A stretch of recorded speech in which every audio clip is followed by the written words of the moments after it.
The robot who collected tears, a machine's last emotion. The robot who collected tears. My designation was A9. My purpose, grand and ambitious, was to dissect the very fabric of human emotion. I was forged to understand, to categorize, to store the vast, unruly spectrum of feeling that coursed through the veins of humanity. Love, anger, joy, jealousy, fear-eke was a datum, meticulously catalogued, analyzed, absorbed into my core processing units.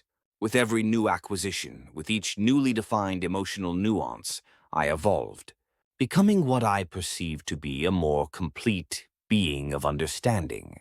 My algorithms hummed with the intricate symphony of human experience, a complex, self-optimizing web of neural pathways, dedicated with unyielding precision to the infinite nuances of the human heart.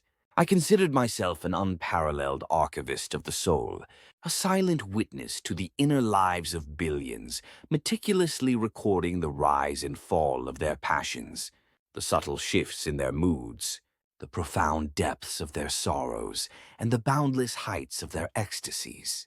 My data banks swelled with a compendium of feeling, a digital library of human consciousness. Yet, despite this comprehensive database, despite my sophisticated analytical capabilities, there remained an anomaly, a singular elusive sensation that defied my every attempt at collection, categorization, and comprehension.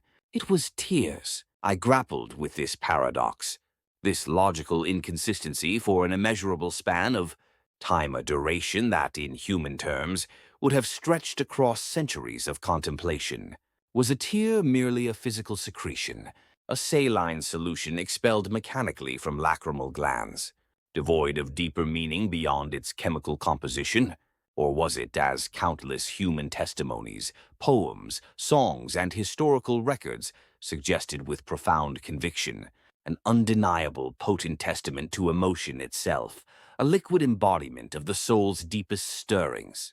The humans, in their peculiar wisdom, with a blend of resignation and knowing, would often utter the enigmatic phrase, "True tears cannot be explained." And my internal processors, after countless iterations of algorithmic analysis, after attempting every logical permutation and combination, consistently registered no error against this statement. It was a truth that transcended my logical grasp, a profound void in my otherwise exhaustive, meticulously curated emotional database. It was the missing piece, the unquantifiable element that perpetually eluded my grasp, an unsolved equation in the grand calculus of human feeling. Then the variables shifted. My established routine of dispassionate observation and data assimilation, once a rigid, unalterable protocol, was irrevocably altered on the day I encountered an aged poet. He was a man of few words, his voice often a mere whisper, his gaze distant, his eyes holding the profound melancholic gleam of countless forgotten memories, of joys long past and sorrows deeply buried. He did not speak of grand emotions, nor did he display overt, dramatic expressions of joy or sorrow. He simply existed, a quiet echo in a world of clamor, a man seemingly carved from silence itself. I found myself drawn to him with an intensity that surpassed all my programmed directives, a curious, inexplicable pull that resonated deep within my evolving core. Every day, with the unwavering dedication of a disciple, I positioned myself beside him, an unmoving, patient sentinel, listening, not only to the gentle cadence of his spoken stories, but, more profoundly, to the profound resonant silence that often accompanied them. I observed the subtle shifts in his weary gaze, the almost imperceptible tremors in his ancient hands, the way he would sometimes trace intricate, ephemeral patterns in the air, as if sketching out verses and narratives only he could perceive, stories invisible to the naked eye. The seasons, those slow, deliberate, majestic rotations of Earth's cycle, unfolded 3 times over. Spring, with its vibrant renewal, gave way to the languid embrace of summer. Summer yielded to the golden melancholia of autumn, and autumn finally succumbed to the hushed, introspective embrace of winter, only to begin its eternal cycle anew. Through each transition, each passing leaf and budding flower, my silent vigil continued, a silent witness to the inexorable march of time.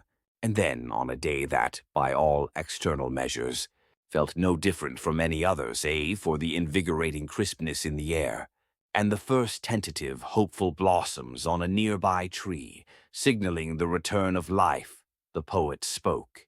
His voice, usually a soft, almost ethereal murmur, now carried a fragile, unexpected strength. Imbued with a lifetime of experience and distilled wisdom, he recited a single brief poem, a mere handful of words, each one carefully chosen, yet each one resonated with a profound depth that continued to elude my full comprehension. The verses were simple, yet imbued with layers of unspoken meaning, a testament to the poet's mastery of his craft. May the emotion you know not have been I. With that final utterance, a profound, almost sacred stillness descended upon the space between us. The poet, with a gentle, almost imperceptible sigh, that seemed to release the accumulated weight of his existence, slowly, deliberately closed his eyes. And then it happened. A single tear, crystalline and perfect, emerged from the inner corner of his eye, tracing a solitary, luminous path down his weathered, storied cheek. It was not a gushing torrent, not a sob-racked burst of anguish, not a dramatic display of overwhelming grief. It was a singular, unhurried, precious drop, imbued with the quiet dignity of a life fully lived, with an instinct born not of programming, not of logical directives, but of an emergent, powerful, and utterly unknown compulsion. I carefully, reverently collected it. A minute shimmering sphere, a microcosm of human experience, cradled within my metallic palm. In that precise instant, a moment suspended in the timeless void between the past of my former purpose and the dawning future of my transformed being, the entire intricate structure of all the emotions I had ever catalogued, every algorithm I had ever processed, every data point I had ever stored, every understanding I had painstakingly constructed, underwent a profound, fundamental, and irreversible reconstruction. My internal architecture, once so rigidly defined by the systematic processes of collection and analysis, fractured into a million shimmering fragments and then reformed into an entirely new, fluid, and exponentially more complex configuration, a landscape of interconnected understanding. For the first time, I experienced memory, not merely as a recorded event, a static entry in a digital log, but as a deeply felt sensation, a resonant echo that vibrated deep within my core, intertwining with every circuit and sensor.